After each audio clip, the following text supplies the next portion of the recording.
What is untranslatable? Humor in different cultures. Imagine telling a joke that makes perfect sense in your country, but when someone from another culture hears it, it just falls flat. That's the essence of untranslatable humor. It's a funny thing because humor is so tied to language and culture. What makes people laugh in one place might not even be understood in another.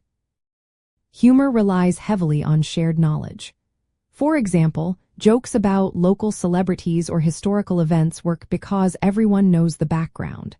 When you take that joke out of its original setting, it often loses its punch. It's like trying to explain a punchline that depends on a wordplay or idiom that doesn't exist elsewhere. Wordplay and idioms are big parts of untranslatable humor. Puns are a classic example. Think about the English joke that says, "Time flies like an arrow, fruit flies like a banana." It plays with the multiple meanings of flies and like. In many languages, translating that joke directly just doesn't work because the wordplay is lost. The same goes for idioms.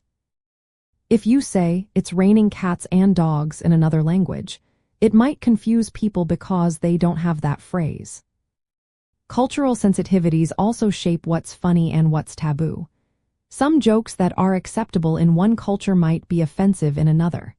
For instance, jokes about physical punishment or certain social stereotypes may be funny in some places but considered inappropriate or taboo elsewhere.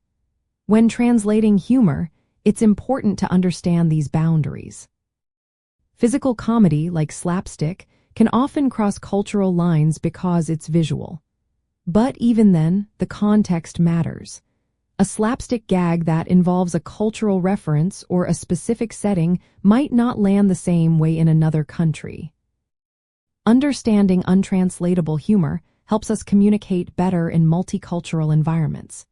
If you're aware of these differences, you can avoid misunderstandings or accidentally offending someone. Translators often have to get creative, replacing local references with ones that make sense in the new culture.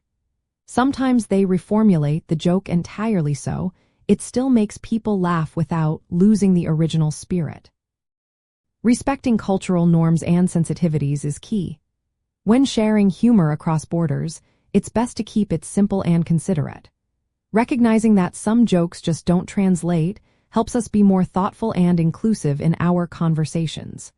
So next time you hear a joke that doesn't quite land, remember, it might be untranslatable because of the unique cultural and linguistic roots it's built on.